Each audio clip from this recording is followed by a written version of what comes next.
back to the insurance panel, everybody. Matthew Murray. I don't know if I'm on this side or that side. I don't know how the camera works.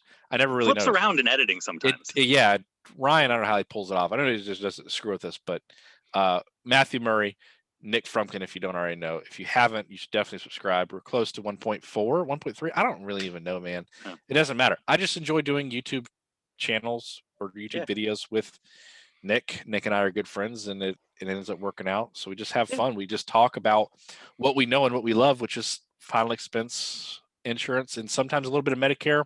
More, you're just teaching me about Medicare because I don't even have my license yet. Still are not licensed. You're like 9 months past the deadline that you promised you'd be licensed for. I know. Even though, hang on, you have lots of excuses. Even though I don't have my license, I know a lot about Medicare. Well, sure. Probably, yeah. Anyways, I heard a good joke today that I have to tell. Hi, baby. Hey, doggy. Okay. Go away now. So you heard a good joke. Yeah. So I love dad jokes. I'm not even a dad, but I love dad jokes. Okay. You're gonna be amazing at dad joking. You know when a joke becomes a dad joke? When does a joke become a dad joke? When it becomes apparent. Oh, see, there you go. It's actually a really good joke. But anyways, a final expense joke for an insurance joke. And I don't know how I'm going to pull this in a presentation one day, but I'm going to. A man tried to sell me a coffin today, and I told him that's ridiculous. That's the last thing that I'll ever need. Which is good joke. Miss Jones, I'm not trying to say the coffin. I'm trying to tell you the insurance to get you the coffin later. We know you don't need it until now. We're just getting you the insurance now. That might work. Who knows? I'm going to see if I can do it. I don't know. When I was at my first company, they were very insistent that you always tell a joke as part of your presentation. That you work a joke in every time. And they'd say you make your prospect laugh, and it makes their wallet feel lighter. That works. Yeah. Sorry, I seem a little winded, guy. Everybody, I was just running around. I got at work at like 8 or 7:30 this morning. I had a lot of stuff to do. I had to run, pick up my dog, drop him off. I had to get catering from Firehouse Subs for some food for a dinner tonight. Speaking of food, a great group has come about. All things food and insurance, which is actually an incredible group. The reason I love it, it's a great group. The reason I love it is because groups nowadays are just all about like, this is going to be the best group because it's all about insurance, or it's all about final expense, or it's just about this. But it just seems to be all insurance. And sometimes I don't go to Facebook for all insurance things. I like food too. And when you travel a lot, like I do, or like Nick does, you go to all these weird, quirky places. So you got to take a picture of your food and send it to the group, and people like it and comment. I don't know. It's just a really fun way of doing a group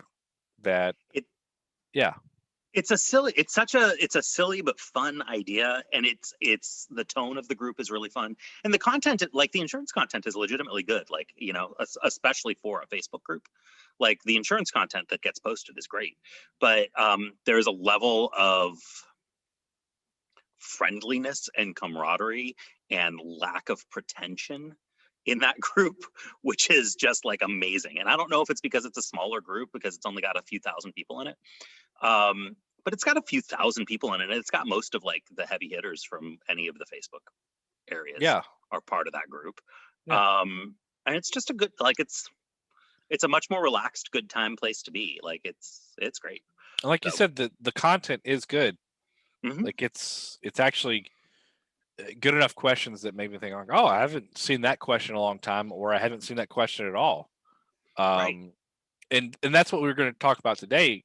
From that group, you know, Jerry, I think Jerry Rutherford is the guy that watches a lot of our content. Hey, Jerry. And he posts a lot of our videos, which actually helped a lot of you that might be watching now view our content. So one, we thank you, Jerry.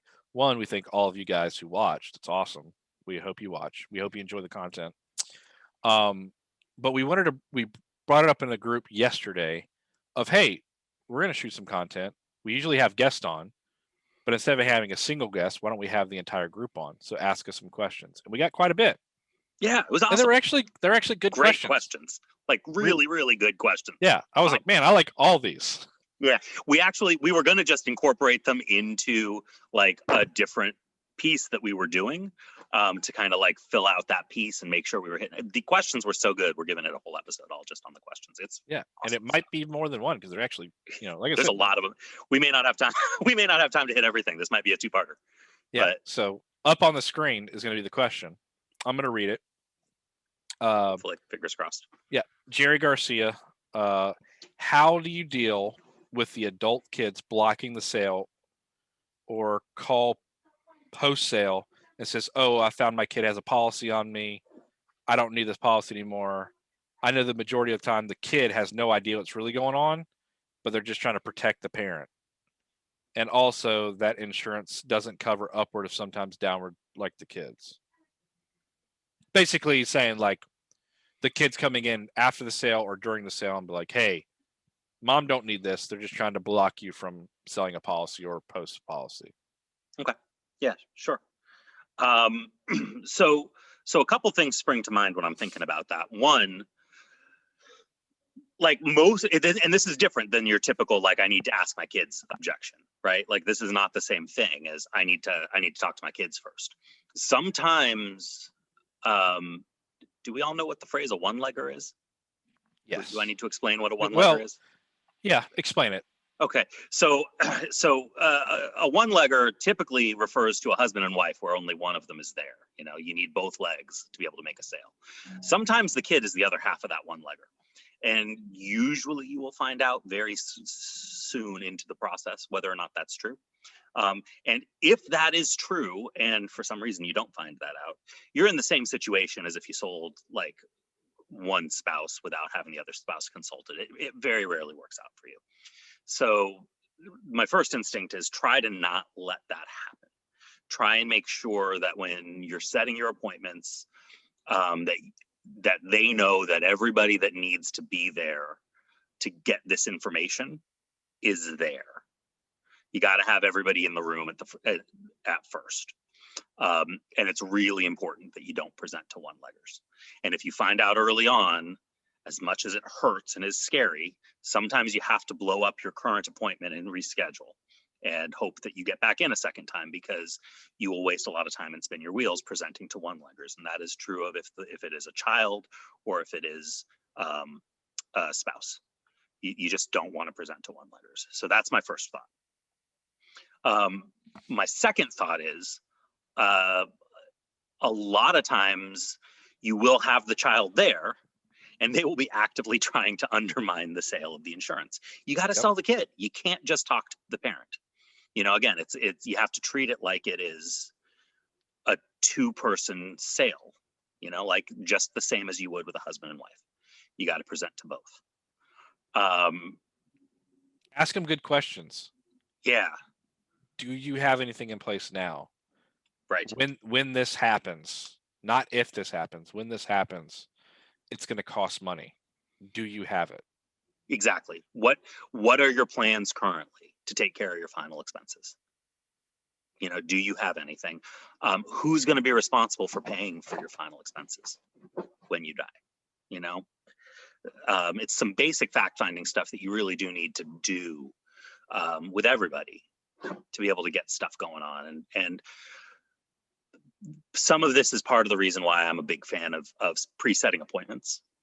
So when you walk into the house, people are a little bit prepared. Not that you should be pre-qualifying anything, but the appointment set is part of the whole presentation process. That's where the sale starts, is when you're setting that appointment. And so if you're walking in on a door knock, it's a little trickier, right? You can't control that as much. Now, as far as my kids have coverage on me, that is almost always a lie. Yeah, well, he's talking about like you sold them. They're like, "Oh, this is great," blah blah blah. 6 hours later, or even a day later, you get a call from the client, and they go, "Hey, I called my kid, and they got insurance on me. I don't need this anymore." Great. I'm happy to come by and help sort that all out. I can help you cancel everything out, get you any money that you've already spent back. I'm going to need you to have your policy from your kid there while you're there, so we can get everything canceled out correctly. And if your kid's able to be there, I'd be happy to explain why we put things together the way we did. It'd be good to have everybody in the same room so that they at least know what it is you're canceling and that they understand what's happening. But if that can't happen, I'll bring you by the cancellation paperwork either way. Are you going to be available, next Wednesday so that I can get that all taken care of for you? That is a something like that. really incredible way of calling bullshit. Right. Right. You know what I mean? Hey, that's awesome. Great. Happy to help do that. Yeah. Bring the policy. Let me see it. And they're going to go, the kid can't produce a policy. They work. That's okay. I come by anytime. I work late. I'm working late on Mondays and Wednesdays. I can be by at 9 o'clock at night if you want me to. And then guess what? You get there on Wednesday. The kid's not even there. They just want to cancel the policy. They think they really have something. And I go, look, Miss Jones, I understand it from the kid's standpoint. Everybody's a rocket scientist until it's time to go to the moon. They're just super proud. They don't want to say that they don't have this. So they're making it seem like they do. They don't. Yeah. You've taken care of your kid for the entirety of their life. This is the last thing you have to do. Let's keep the policy. If they have something on you, great. This is going to supplement it even more. But most importantly, don't get into that conversation with them on the phone. No. Yeah. Set the appointment. Go see them in person. If you sold it to them in person, you have to save it in person. And that's one of those kind of rules, right? If you sold it in person, see them in person, fix it in person. Yep. All right. Good question, Jerry. Great question. Steve Dory is going to be up on the screen. I think a lot of older people only think of life insurance as a legacy.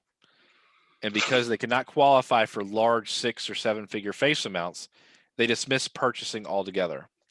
When they are presented with the cost of wrapping up their affairs in this world, the value of a $15,000 or $25,000 policy becomes obvious. So for your panel, what are the hard costs of dying? What are the expenses that we don't think about? And how do we show value to the product to the potential client? Good question. So there's a lot going on in that question. There is. Yeah, that's multiple questions technically. Yeah, you want to start with the factual answers to the question first, and then we can talk about whether or not we agree with the premise. So you want to talk about the actual questions and not the... We'll talk about the premise later, second, because I think the actual questions we can knock out pretty quickly. Like what's the hard cost of, what's the hard cost of dying? You got to pay for, casket, services, food, flowers, opening and closing of a grave site, purchasing of a grave site, ceremony costs, family transportation, family residency stays where they're gonna, families coming in from out of town where they're all going to be staying. If any of them need to rent cars, legal fees if there's going to be a will, probate fees, fees to get the house cleaned up and ready to sell after you've passed. And that's just the start. Yeah.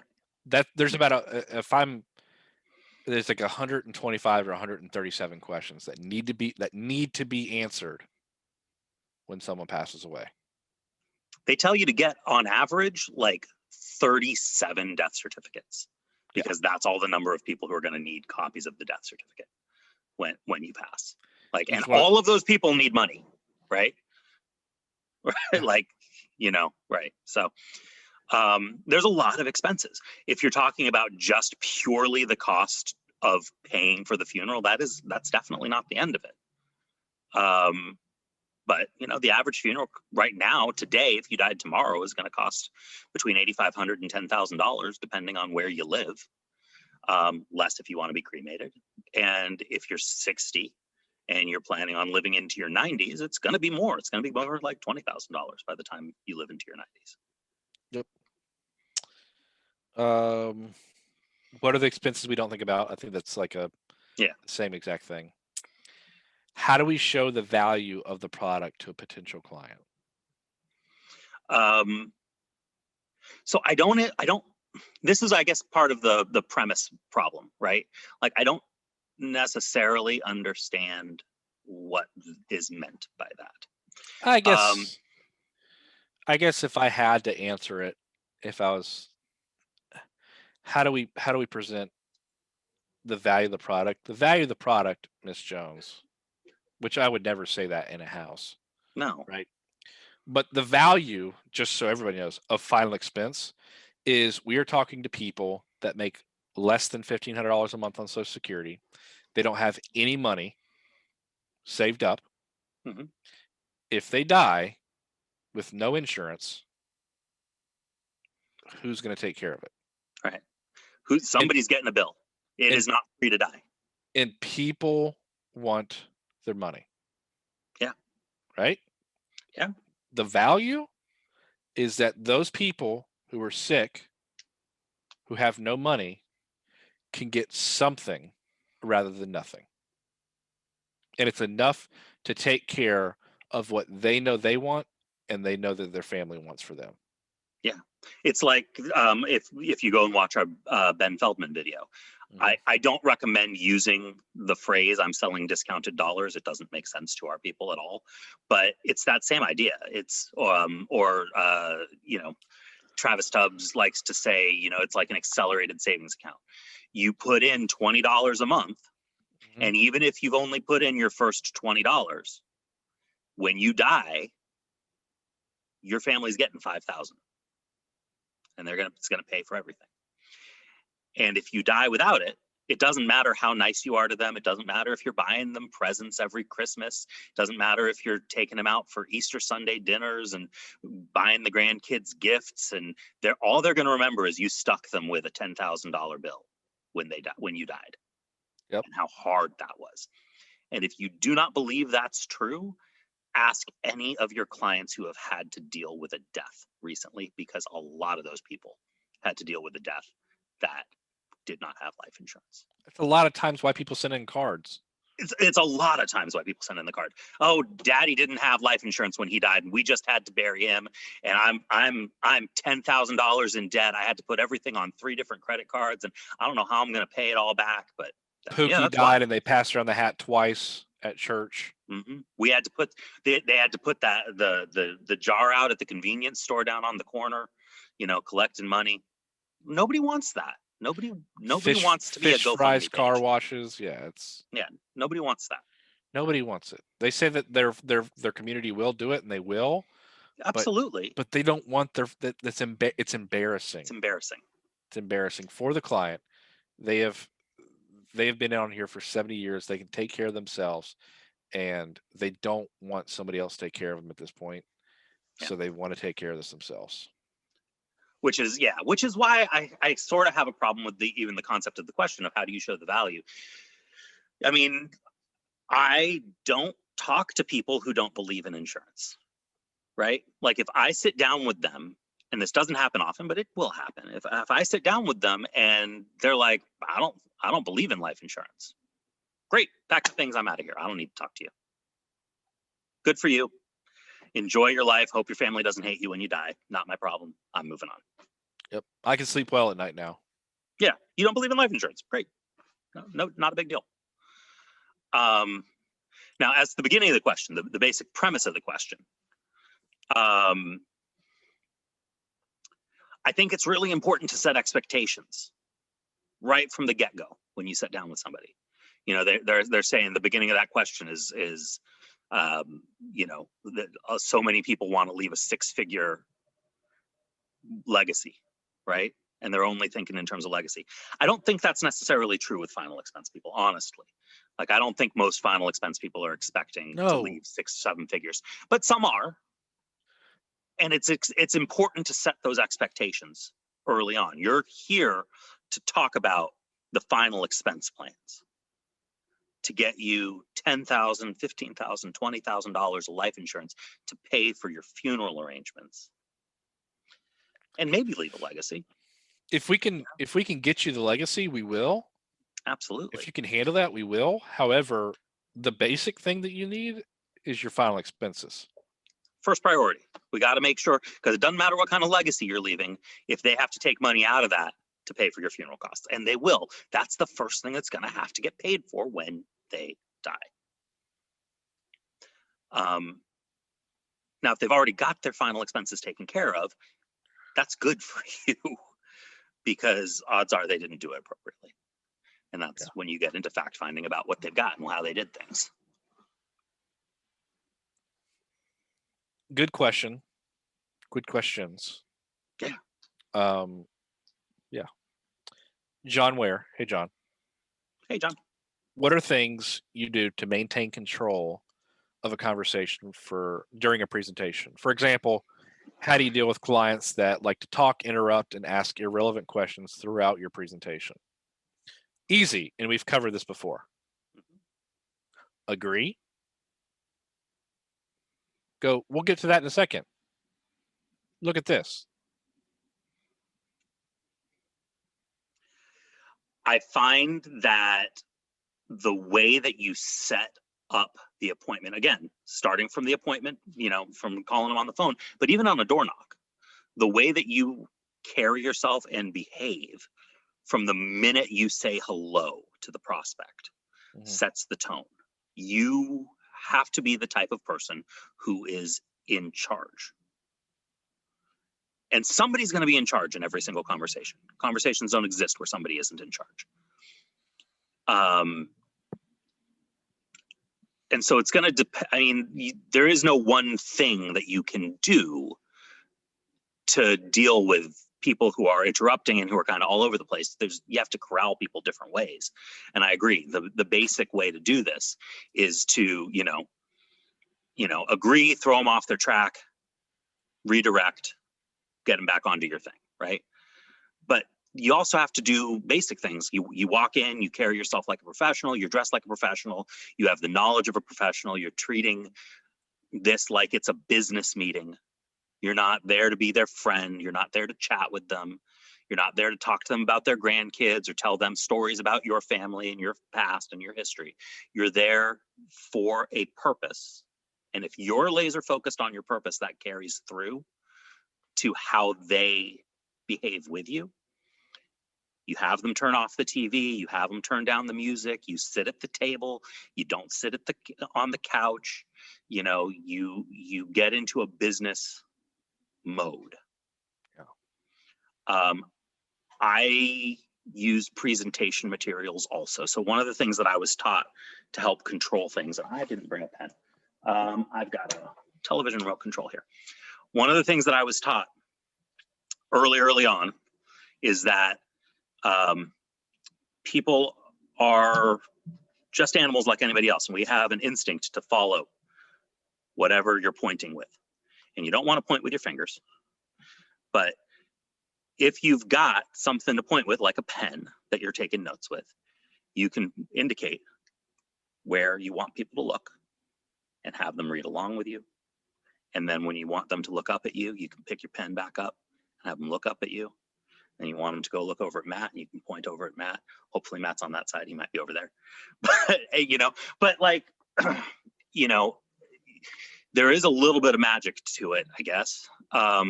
Magic's not the right word, but behavioral understanding of how people work to kind of get that control. And using silence at times is the right way to go. The only thing you don't want to do is you want to try not to interrupt or talk over people. Correct. Modulate your tone of voice. If they're going to say something, they're going to say it. Yeah. Let them speak. Agree with what they're saying. Great. We'll get to that in a second. That sounds interesting. Let me show you this. Yeah. Redirect control. Back. And sometimes if they keep talking, we did a video with the car sales guy. I can't remember the exact name of the video, but that one.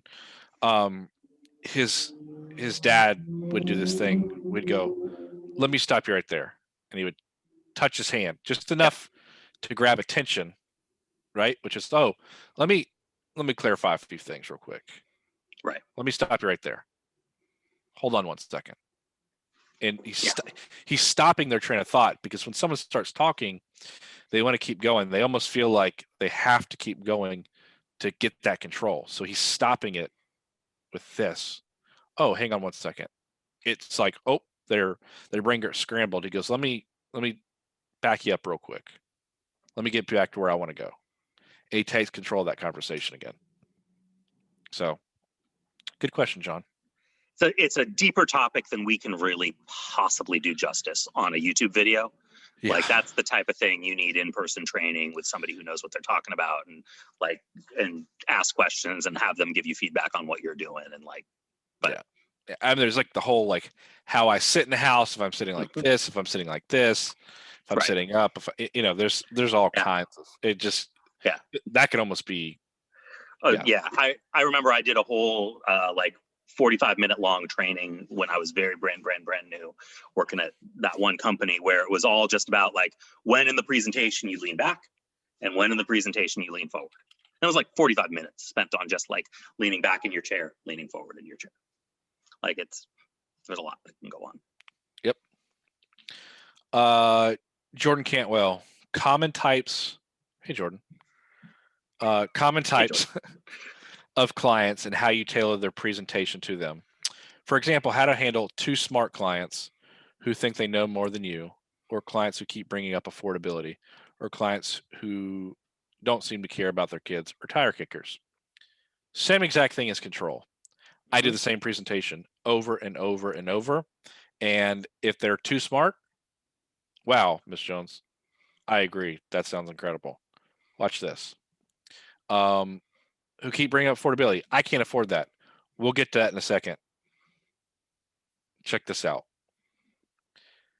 I don't care about my kids. Wow. You should check this out. Right. Yeah, it's any interruption. And like you treat everybody the same, right? Everybody needs to be the same. Yeah, because at the end of the day, if your presentation is well designed, it should work for the majority of people, right? If you've got a crappy presentation, I'm sorry. I mean, I don't know what we're going to do about that. I don't think we have the ability to solve that problem. I would assume that if you are with an organization that has other successful agents and is providing you with a presentation, it's probably been pretty well thought out at this point. And if you do that presentation, you do it the way that it's intended to be done, and you do it that way every time, it works with 90% of everybody. You're not going to close everybody. Don't try. Let them go. Yeah. And the same methods of controlling the conversation, being in charge in the house, work all the time. There's a part of me that wants to like insert this video clip from was it Dan Pena? What is his name? That he's like, it's a really famous YouTube clip where hang on, what's his name? Where in the sales trainer is like, that's why you're poor. Don't change a comma. If there was a word misspelled in the presentation materials, you leave it misspelled. Yeah. If I can find the video, we'll link to it. It's sort of funny and it's a little aggressive, but everything is there for a reason. You follow the presentation that you're given. Yeah, don't go mixing and matching and trying to create your own stuff. I've been doing some training stuff with Dusty Edwards, who's a friend of the show, and he's developed his way of training and his way of doing his presentation for a long time. Sure, like 18 years or something, right? Yeah, yes, essentially, a long time. And when he gets up and speaks, I'm like, that's the thing that y'all need to do, because it's very successful and that's very successful at. And then people are crushing it because they follow what actually works. Right. The path has been blazed, You just have to follow it. There's very few people in this industry who blaze a new trail. Right now, unless you are already writing hundreds of thousands of dollars a year in premium, don't be the first. Get there first. Then if you want to experiment with stuff, go experiment. You've got a successful and stable career, go play. Right? But not yet. Yeah. Good question though. Yeah, great question. Tom Mumper. Never heard that name. I feel like I've seen Tom posting stuff before. Oh, I'd like to see what you guys do to solidify the sale to make sure business stays on the books. Good question or statement, technically. I'm a little bit different and quirky. I have more like little like Murrayisms or Murray tricks that kind of help, but it's kind of like You still take selfies with people? damn right I do. So so that's fine. I'll bring it up. I get to the point where I've got the business. The business is there. They signed, they inked. I'm about to pack up my stuff, and I get up like this, and halfway through, I go, you know what, Miss Jones? I feel like family. I see all these grandkids. This is the first time I bring up their grandkids. I see all these people all over the wall who are your grandkids or kids or whatever. I just feel like I could be one of them. What do you think, Miss Jones? And I lean forward. And they go, yeah, you do feel like family. I got to tell you what, I have my camera pulled up. How about me and you? We take a picture. And when I deliver this policy, when the policy gets to you, I'm going to make sure it has the picture with it. I take the selfie and I'm cheesing. I'm like, you know what I mean? Which it's super cheesy, right? I go to CVS or a random photo place for $2. You can get a frame. For 50 cents, you can get the picture printed out. And you can put, important, Johnson Family Insurance Man, Matthew Murray, phone number. Okay? Yeah. I will hand deliver that picture next time I'm in the area. And when I open up the door,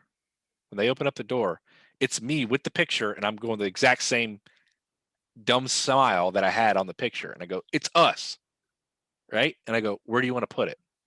They will part the seas of all of their other family on the box TV and put you dead center. Now, why is that important? One, you're a brand new family member. If I'm the Johnson family insurance man, I'm going to stick out. Why? Because I'm white. Let's just be real. Who's that? That's my insurance man. You need to talk to him. His number's right there. You'll get calls. When Nick comes by, well, let's say Nick come by. When another agent comes by and tries to say something about the company or say something about Matthew, they're going to be looking right where I want them to, which is at their TV or over their TV. And they're going to go, I like you, son, but you ain't that guy. He's family. You can get out of my house.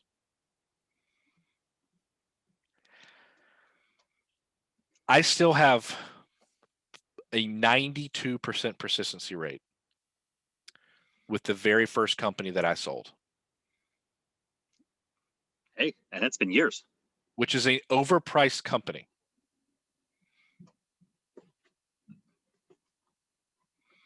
With that. Years at this point. It's been what, years. 5 years? 5 years, 6 years? Yeah, whatever it is. Something like that. Yeah, it's been years. That's a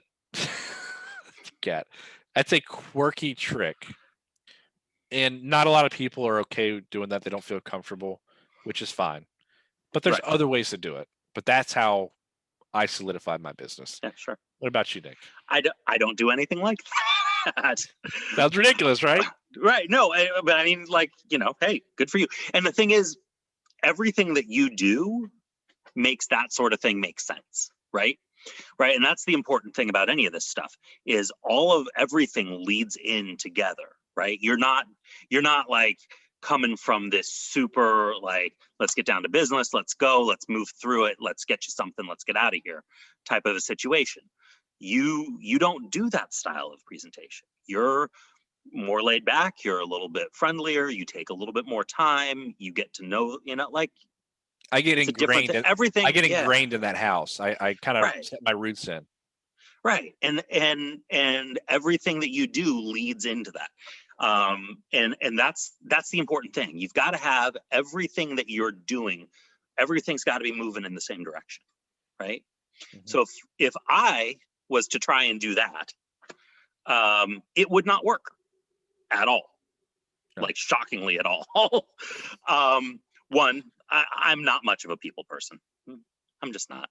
I don't, as a general rule, like people all that much. I don't want to spend a lot of time in people's houses. I like my clients. I like people that I know. I like my friends. But my clients aren't my friends, and they know that, and I don't try to pretend otherwise. Yep. I'm there to be the expert in their house to help them solve their problem that they sent in a card for. And I solidify that by acknowledging that, now we've got your problem solved. Feels good, doesn't it? Yep. Yeah, sure does. All right. And it was easy, right? Yeah, it was. All right. If you have any problems, this is my phone number, and I give them a magnet with all my contact information on it. I walk over to their fridge, I stick it on their fridge. If you have any problems, if anything changes, if your kids ever want to talk to me, if you move, if you have anything happen in your life at all, you turn around and you call me first. And most importantly, if anybody else calls you and tells you that you want to take care, that they want to talk to you about your life insurance, you give them my phone number and tell them that I'm the guy that does that for you. Because that's my whole job, is to take care of this sort of thing for you. All right. I'll be back in a couple of weeks with your policy, and I deliver my policies. I'll be back in a couple of weeks with your policy. If you have any more questions, if you think of anything, do not hesitate to call, text me, email me, however you want to get in touch with me. Happy to talk to you any time of the day. And that's pretty much it. Which is the same directness that you had the entire presentation. The entire time. Yeah. It was all the same buildup of like, right. Get your bank account, get your checking account, or whatever it is, like, get this information. Let's do this telephone review, or let's do this e-app. It's done. Okay, great. Here's the next step. It's like just part of your process. It's just you clicking along. I treat it as though I'm not a clerk. It's not transactional. I'm an expert, but I'm an expert the way that if they hired a lawyer, that lawyer would be an expert. I'm an expert the way that if they had a CPA, that CPA would be an expert. Yep. Or their banker or their social worker. I'm not there to be, well, maybe not their social worker. Their social worker is probably more like Matt. But I'm there. My time is valuable. Their time is valuable.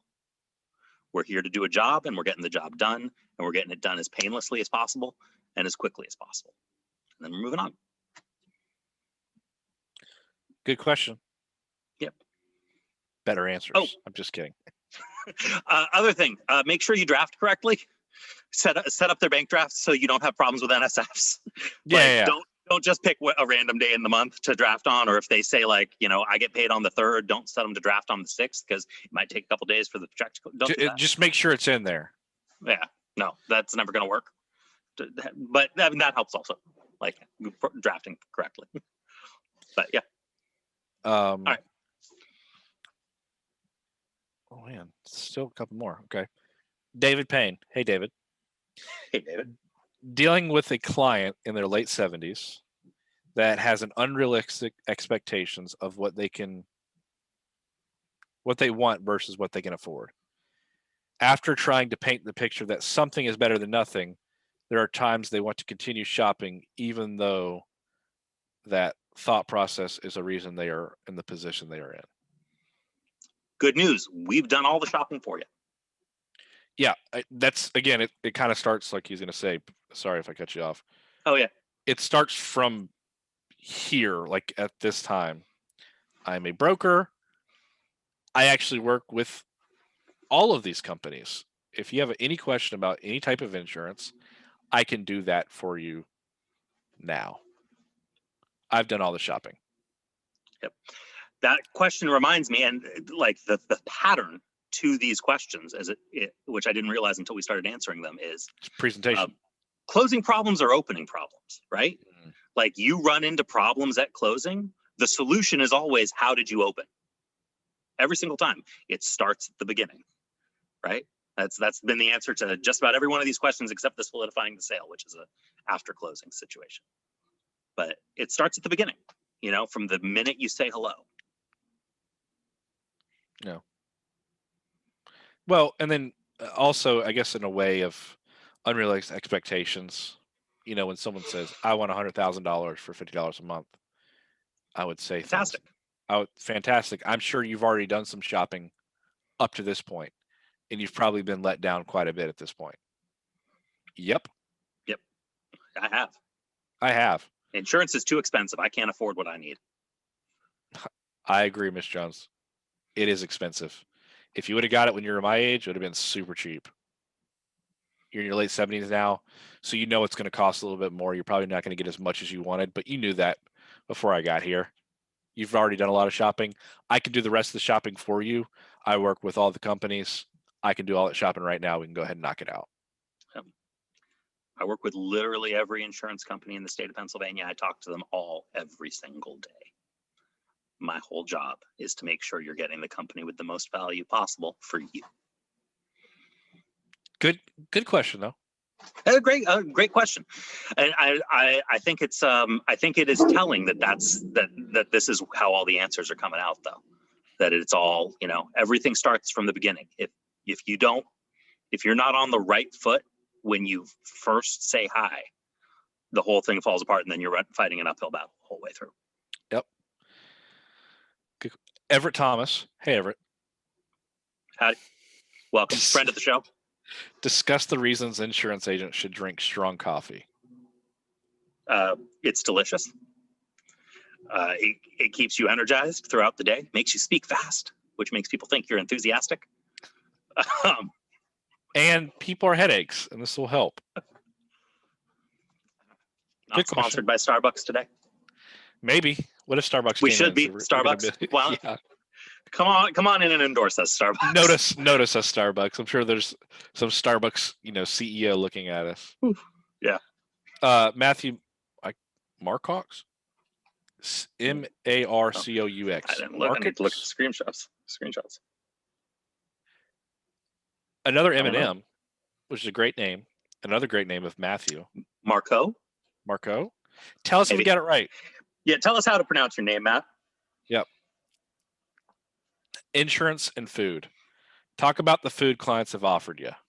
Good question. Matthew, do you accept food and drink when you're in prospects' houses? Yes. Okay. No, fair enough. I don't know. It's a controversial option. It's a controversial topic. Do you accept food and drink when you're in clients' houses? I mostly don't.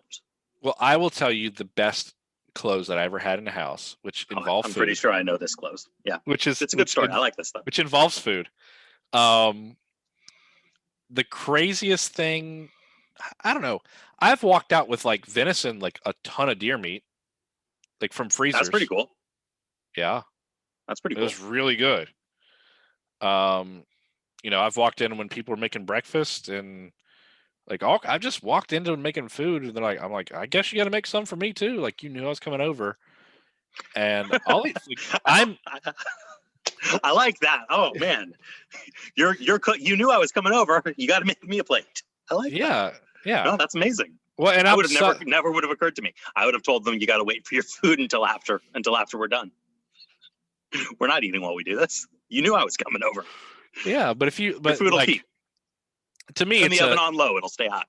Yeah, to me, it's a power move. It's kind of like if I'm eating in your house and I'm drinking in your house, sure, I kind of own that house. Especially if I'm asking you to go get me things. If I'm asking you to go get me a cup of water, I'm making you get up and physically go do something for me. I have more control over you in your own house than. So, I'll just tell you this story, and this will probably be like the end of it. This is a good story. I was at my very first insurance company. He was 81. She was 80. Black couple. Okay. They were both going to be modified. So it's going to be like a $400 premium. Like $20,000. I don't know. I was going to max it out. Nice. And it was just high. It was just one of the highest rated insurance companies in America on probably the highest premium plans. You couldn't go much higher than what I was going to sell them. Did they pay you full comp on modified plans? God, no. That's too bad. I see a lot of their modified plans. I think, dude, no, I'll show you a contract. My contract, when I wrote a modified plan, was like 15%. Yikes. I'm not kidding. So on a $400 a month policy, you're looking at, did they cut comp for over 80 also? Yes. It was, dude. So you made nothing on this, even though it was $400 a month. That's Nothing, amazing. but I needed this deal. Right. All right. Just curious. Yeah. But so if you can imagine, he was like an 81-year-old modified client. He's like this, kind of like that old man's kind of like sitting like this. You know what I mean? Mm-hmm. And he had the checkbook. He had the cash. She had him buy the you know what. Like she controlled that house, right? She was the talking one, and she was like, we need to pray about it. And I was like, Father God, in the name of Jesus, please let them understand they need final expense insurance today. Like I went through all the stops, right? Right. And she was like, we got to think about it. And I sit back and I go, Miss Jones, I've been talking a whole lot. Do you mind up going and get me a sandwich? And she went, oh, sure. And she got up and started going to the kitchen. She goes, what do you want on it? And I said, mustard, lettuce, tomato, onions, pickles, relish, ham, turkey, provolone, all I was like, just run it through the garden. Everything you can put on that sandwich, put it in a third, like third piece of bread in the middle middle. Slice of bread. Yeah. It's like it's that much. It's that big old much. Dagwood style. Yeah. Not kidding. And she goes, all right. She waddles away into the kitchen, and he's sitting there like this. And I look at this, and I'm a 25-year-old kid at this point. I'm just in insurance, and I had the gonads on me. I kind of tapped him on the thing like this, like that. I said, hey, man, you the man of the house? He goes, huh? He goes, yeah, I'm the man of the house. What do you mean? And he went up like, you could see him like turn into the Hulk, right? He was like, all of a sudden, this guy. And I said, well, why didn't your wife offer you to get you a sandwich whenever she's making me one? He slammed, just boom, slammed the counter or slammed the kitchen table. It was like, hey, woman, make me a sandwich too and make it bigger than his. And she goes, you hear out the thing, across the kitchen. So I knew it was going to be a while, and that's what I wanted. And then he was like coming back to Bruce Banner from the Hulk, right? He was like regressing. And as he was coming down, I was like, hey, man, like, doesn't it feel good to like in your own house, like make your own decisions and do things like that you want to do? And he's like, yeah. I said, well, grab your checkbook, make it out to LINCOLN for $432 and write the check for the day. And he took it, wrote it, signed it, he threw it over down. He like threw it down at me. He goes, and it's good for today. I got the money. I said, cool. So I'm doing the application. We're doing the phone interview. And she walks in, and if you can imagine these sandwiches, they're on the styrofoam plates. It was like this. The plates were coming down like this. You know what I mean? Because they were huge. They were like this big. And she almost dropped them. She was walking like this. She almost dropped it. She goes, what are you doing? He said, sit down and shut up, woman. We're getting this insurance, and we're getting it today, and we're never canceling. She sat down. I got her on the phone. I'm eating my sandwich. They're doing the interview, and they're still on the books today. They're still alive, and they're still on the books. There you go. I can't make that up. No. All kinds of crazy stuff will work. I don't know how I got away with it, guys. I don't know how you got away with that either. But you get away with stuff though, man. Like I have never there's something to be said for confidence, like if you know and you believe. Mm-hmm. That's the other thing maybe that should be taken away from this is like it's got to be something that you believe in, right? Yes. You have to be sold yourself before you can sell somebody else. You got to believe that with all your heart and soul that a $5,000 final expense policy that they can afford is better than a $100,000 policy that they're going to not keep. Yeah. Right? Guess what? And yeah, sorry. Go ahead. No. Yeah. And like, you just got to believe it. Like, and your belief translates, self-belief like that. You get people to go make you sandwiches. Yeah. Yeah. If I didn't do that, they're still on the books. They made it past 2 years. If they die, They're Each covered. one of them are getting $20,000 in coverage. Say again? They're covered.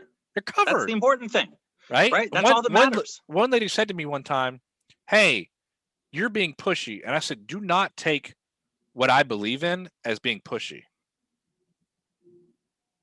Don't Yeah. think it that way. I just believe in this. This is my passion. Don't take my passion for pushy. Yeah. This is what I do." And she went, "Okay." But I definitely don't know how I got away with that one. As a 25-year-old white kid, you should never tell an old black man, "Your wife went and made me a sandwich. Why didn't she make you one?" You should never do that. Yeah. I got away with it. Boy. I Yeah. got away with it. Yeah. But No, I mean, I think that's a good story to end on, though. I don't know that we answered the question about all the food. I don't accept food when I'm in houses. I've taken stuff. People have given me gifts and things in the past. I normally try not to accept stuff because, again, it sort of undermines I sold everything that I'm trying to do. But I sold a family strawberry farm in South Carolina. Mhm. So whenever it's strawberry season, I guess I can go get free strawberries whenever I want. Hey, nice. Like they're like the people that actually you go and like pick strawberries, like where all the Oh, families yeah, do. sure. Yeah. I just walk in their house and I'm like, "Hey," like, "Hey, Matt," and I just grab a bucket and I just start picking. They don't make charge or anything. You know, Nice. that's a cool thing. That's pretty cool. I've As had far as people give me stuff from their own garden and things like that.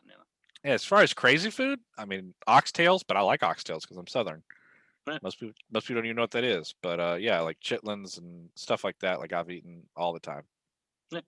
But you got to be careful when you're drinking water. If it's tap water, I err on the side of caution. Yeah. Always go for bottled. So Yeah, and I mean, I know, and again, there's different schools of thought. I don't know who's right and who's wrong. I just tell people no anymore.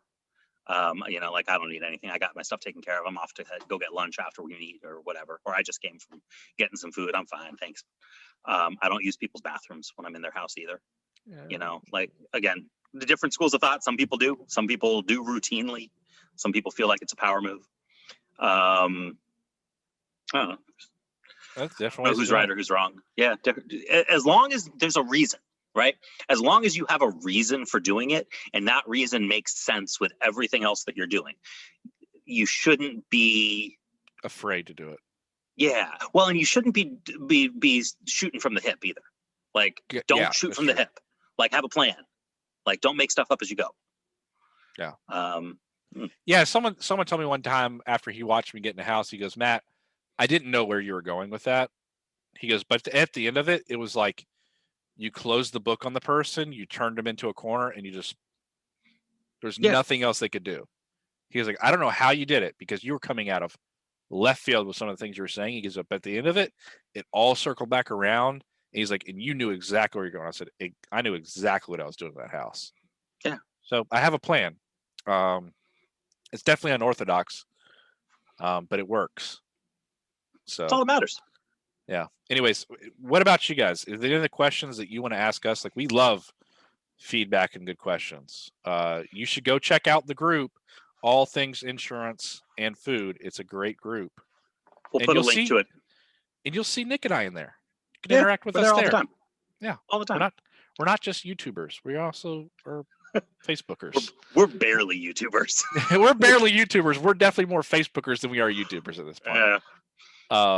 But you should join the group. And if you have any other questions, first, subscribe. Secondly, like, little bell notification, and then comment down below if any other questions you have or what you thought of the video. Did you find value in it? Let us know. We'll talk to you guys soon. Thanks again, guys. Later.